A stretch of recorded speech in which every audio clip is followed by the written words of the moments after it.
Welcome to Pennsylvania Newsmakers, and as always, thanks for watching. Well, we're going to catch up with the latest changes and policies and other issues with the business community with our popular business panel. But first, how about something called redistricting? We're going to get into that. You could have a new congressman or woman by the end of the 2018. We'll have to wait and see. And we have two of the state's leading journalists. They're going to weigh in on that, and I think we'll do some other things as well. This is Pennsylvania Newsmakers, a fast-paced, unrehearsed weekly discussion with and about the leaders who shape your world. And now, here's your host, Terry Madonna.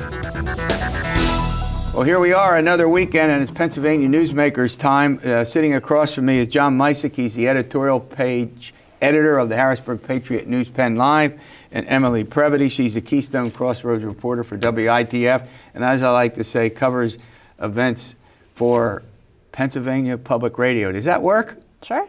I thought so. All right. We have an incredibly important case before the Pennsylvania Supreme Court. Yes.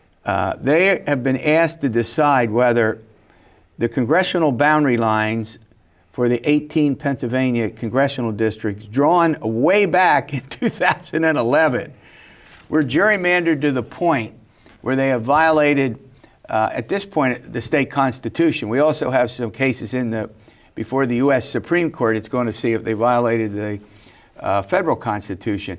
So this is extremely important with the primary set for, what, May 5th? May 18th. May 18th. And we have the filing period. It's 4 weeks away, I believe. Yeah, and it ends, I think, March 13th. The middle of March. So give us a quick update.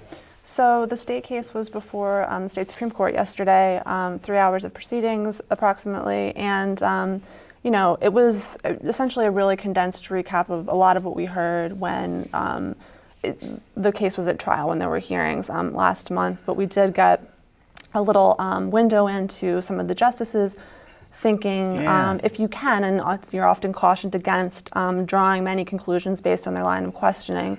There was also discussion of logistics. So, we were just talking about dates and timelines for the primary. And there were, questioning the attorney who was representing the executive defendants, who include the acting secretary of the Department of State. Right. And legislative leaders? Correct. Well, no, they're separate. Okay.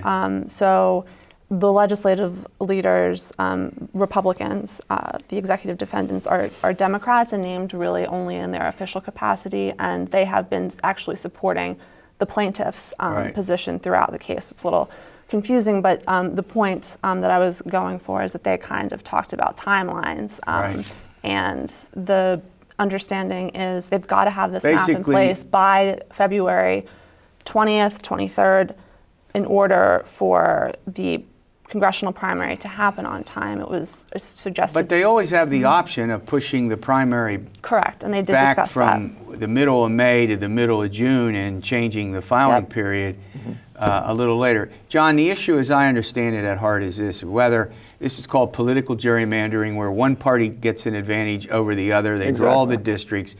And the question is whether it violates, nationally anyway, as we've talked about the First and Fifth Amendments, but without getting into the details of it, the question is, the court is now, of the 7 people on the Supreme Court, 5-7 with the Democrats. They have not arguably been disadvantaged through the redistricting process.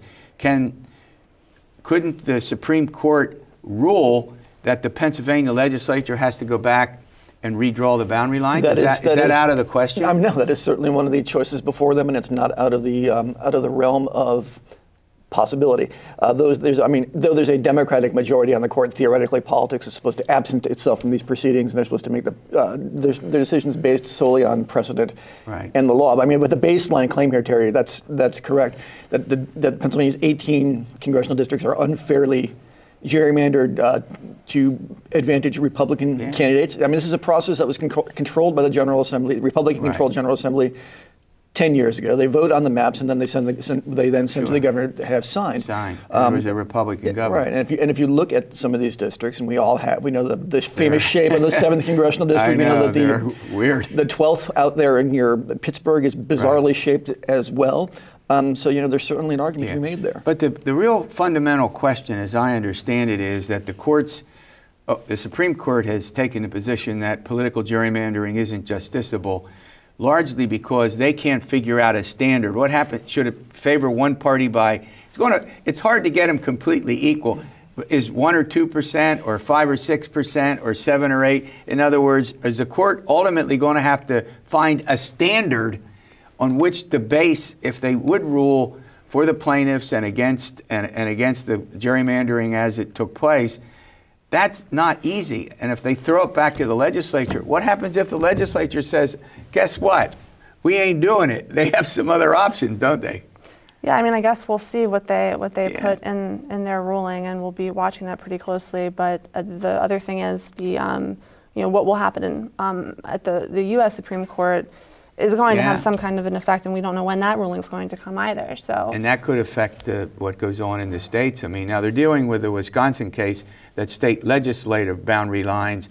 This is congressional, but John, the same principle could apply, right? Yeah, I mean, you have basic constitutional principles that underlie this, and you're correct. I mean, redistricting by definition is a partisan and political process. Yeah, you have to determine based on, there's that mathematical formula that tries to impose some fairness on it, so I guess we're going to have to see. All right, we'll continue to cover this when we come back. There's a couple of important subjects I want to talk about. There's a birth certificate. You're going to have to explain this to our folk. A birth certificate controversy. We'll get into that. And then there's an important congressional district in the state, an election that's going to be held coming up. I think it's March 13. Do I got that date right? We'll be back in a moment. This broadcast of Pennsylvania Newsmakers is presented by the Pennsylvania Chamber of Business and Industry, the statewide voice of business, and by the Pennsylvania State Education Association and Partners for Public Education, bringing the power of a great education to our schools, our students, and our communities.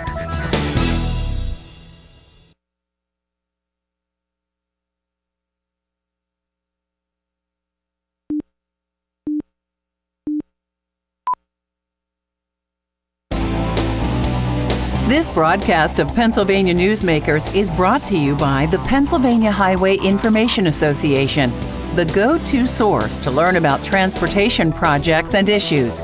Please visit pahighwayinfo.org. And by the Pennsylvania Manufacturers Association. Business in Pennsylvania is our business. Welcome back with reporters Emily Previti and John Micek. He's an editor now, but he's been a reporter and he's still going to continue to report. All right, John, who would have thought that we would have a controversy? By the way, if someone in your family, extended family as well, is going to have a baby soon, you might want to take an interest in this. It has to do with controversy over what? John, it has to do with birth certificates. I'm going to let you explain. Yeah, I'm going to try to keep my eyes from rolling back in my head at this one. But so during the Corbett administration, they changed the state's birth certificates to read, instead of just mother and father, to mother/parent, father/parent.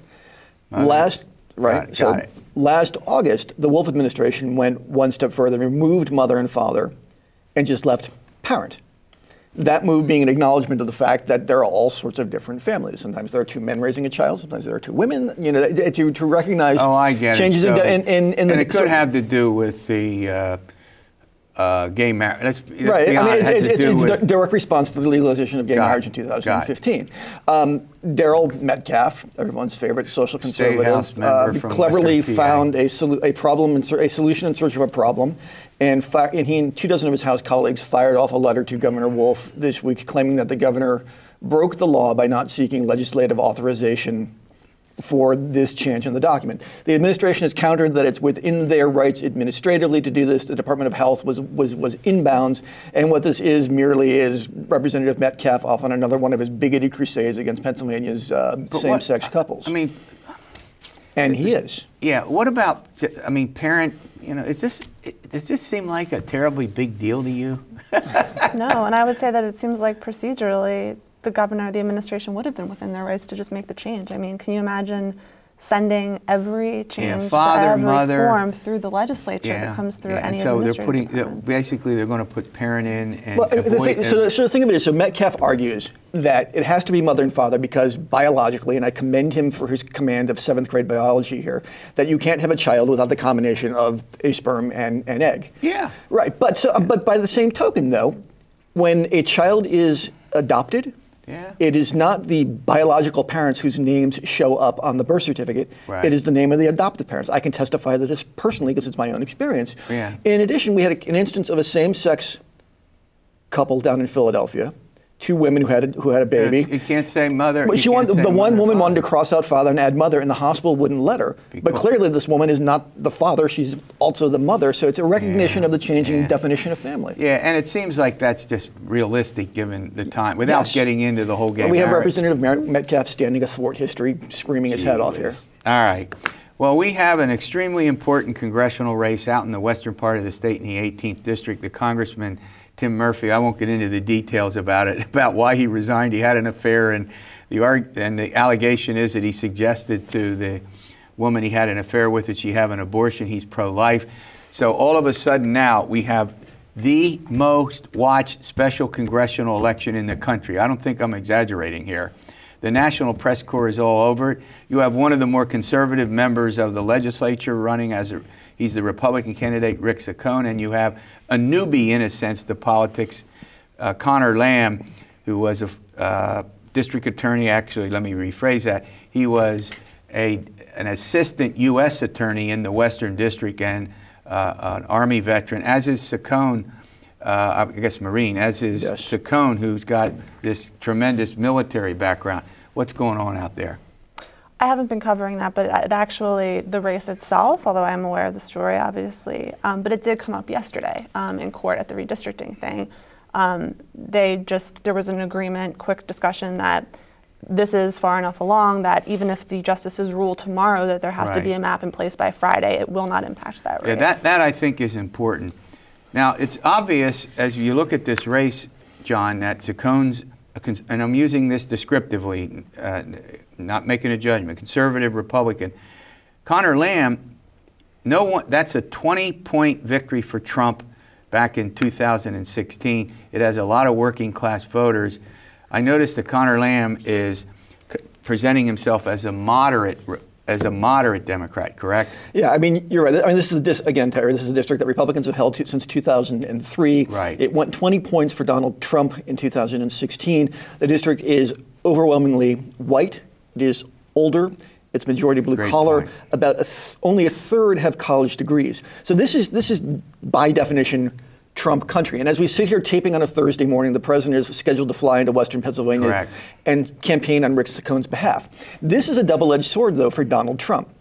If we take all of those factors as read, then there's no earthly reason for Donald Trump to parachute into Western Pennsylvania to campaign on behalf of Rick Saccone. They know this is going to be more competitive. It should be a Republican walk-off. All right. If, on the other hand, Connor Lamb, who is a sort of a Democrat out of central casting, I mean, he even has sort of the granite jaw that you want in your ideal congressional candidate. If he ends up winning, the only person that's going to look like dead weight on the party ain't going to be Rick Saccone. It's going to be, again, Donald Trump coming in to campaign for a favorite candidate, and he goes belly up. It's a referendum on Trump, exactly, as you well know. All right, thanks for providing us with this important update. Coming up, we have our business panel. We're going to talk about some important subjects affecting the business community. This broadcast of Pennsylvania Newsmakers is brought to you by the Pennsylvania Credit Union Association. Pennsylvania Credit Unions, where people are worth more than money. To find a credit union that is right for you, check out ibelong.org. And by the Energy Association of Pennsylvania, Pennsylvania's energy information source.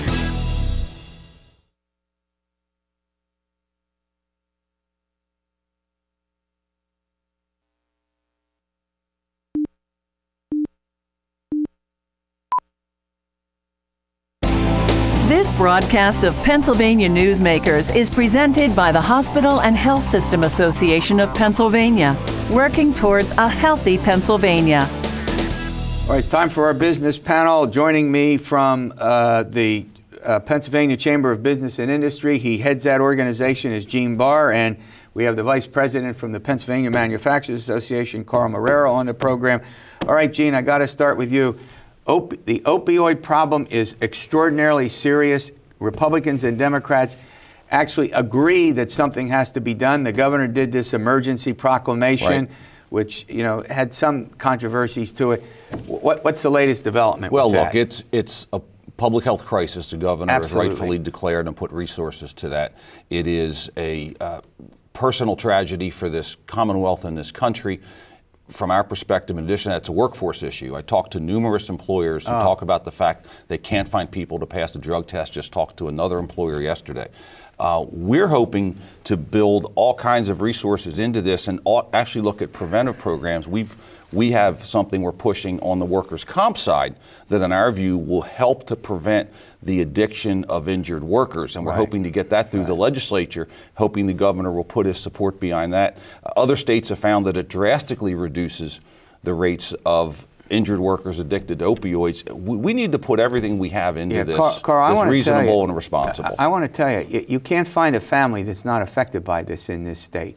We're one of the leading states in terms of the deaths caused by the opioid situation. Is this likely? I mean, does the legislature have to do additional? We can talk about the budget more generically. Are they going to put more money into this fight? What's going on with that? I think that's probably where this is headed. But there's a lot of things that can be done. I feel that maybe don't necessarily cost money. And I think that awareness is obviously the first step, and I think everybody's pretty aware that there's a crisis. And to your point that there's so many families that have been affected, and to Gene's point, though, that so many businesses have been affected. And when then Governor Corbett made the remarks about how employers were having a hard time finding employees to pass the drug test, the media, it was a barrage. They just bombarded him saying, how could you say that? We wanted to quantify it. So we actually did a study and of just manufacturers. We found that 1 in 3 new hires were impacted by the drug test negatively in some way. Here's the problem. It's not that that employers are having problems finding people to pass the drug test. They're having problems finding employees who will even take it. So and a lot of people are employed, Gene, on the job and have the problem, and that also creates a problem for workforce efficiency. It absolutely does. Not only efficiency, but safety on the workforce. You want somebody running a forklift who's under the influence. And again, the legalization of marijuana and medical marijuana, we understand the drive for that. That creates particular problems for employers as well in terms of maintaining a safe environment. Carl, it's a personal tragedy in these families. Oh, absolutely. You can't imagine what the families must go through with folks who are addicted. And then it often leads, as you know, to heroin, which I read about all the time, and stronger drugs. And entire communities. It's really a tragedy. All right, we're going to do a little preview. The governor's going to deliver his budget message in a couple of weeks in early February. We're going to find out what it might contain, and I have a feeling it's going to be a bit controversial, gentlemen. We'll be back in a moment. This broadcast of Pennsylvania Newsmakers is brought to you by the Pennsylvania Medical Society, inspired physicians committed to the good health of Pennsylvanians and the advancement of the practice of medicine, and by the Pennsylvania Healthcare Association, advancing quality, improving lives.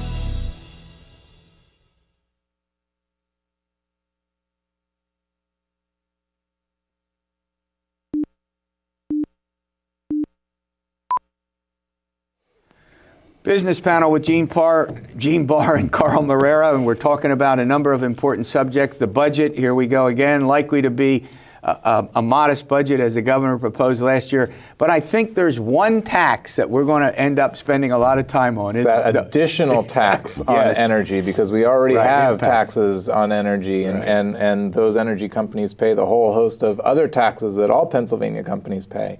yeah, we are going to make sure that we are fighting against an additional tax on energy for severance tax for our. Well, I refuse to call it that because we're the only state that has an impact fee. Yeah. So that we already. But just for the folks out there, it's a tax on the amount of cubic feet extracted from each well. I want to at least explain what it is. Sure.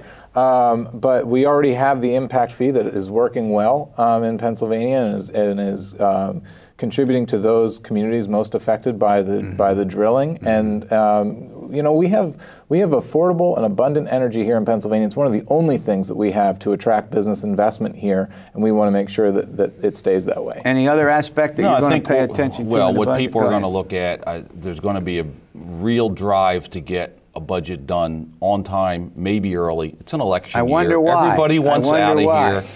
And as Carl noted, the only tax we anticipate will be an attempt to impose another tax on the natural gas industry on top of the impact tax that's brought in $1.2 billion that literally dollars have flowed to every one of Pennsylvania's 67 counties. Now, not in the last budget, but in the previous budgets, the governor recommended income tax hikes, sales tax hikes. I don't think you're going to see those this year. Yeah, you're not going to see those. He didn't in the current budget. Correct. Not 15, 16 was probably the last time. I don't think you're going to see that again. Look, an election year. You have the governor up, the entire state house, half the Senate. These guys are going to want to get a budget done and get out of here. 19 is going to be an interesting year. Yeah. So similarly, you would agree that the budget recommendation, which was 1.8% the governor made, I think the current budget says a little bit over 2% hike from last year. Are we going to be talking about a budget in that range when it all gets said and done? I believe so, and it seems that there are already reports flowing out saying that there's not much, if any, of a deficit this year, which last year that they had to cover, was it a $1.8 billion deficit? And we're already seeing reports out there being floated by the governor's office that there is no deficit to cover this year. So it should be even easier. So far things look good. Depends on what gaming comes in, because a lot of it's dependent upon the expansion of gambling, what they've done relative and to expansion. Alcohol expansion, more privatization. I haven't seen those numbers, but a lot of that, and that, again, people are, I'd say, extremely happy with what they're seeing in terms of that. And, but there are a lot of folks out there who legitimately represent aspects. Let's just take education. The governor argues that he's done a lot for education. I mean, there's going to be those demands that, particularly from the higher ed community, but also from the basic ed community, right? Well, it's the continuation of what we think is a blatant lie that the Corbett administration cut $1 billion from education, which couldn't be further from the truth. But it's a great political talking point, and that's. All right, we're almost out of time. Do they get it done by June 30? Make a prediction. Yes. Do they get it? You think they're done? They go home and they're out of here with no big. You don't think any big controversy? Well, now you keep adding other caveats. There's always a big controversy. Yeah, that's how I started. But I think they're going to be out of here June 30, July 1. Absolutely. Right. Thanks for coming in. Thanks for the update. All right, we'll see you next week for another edition of Pennsylvania Newsmakers, and as always, stay well.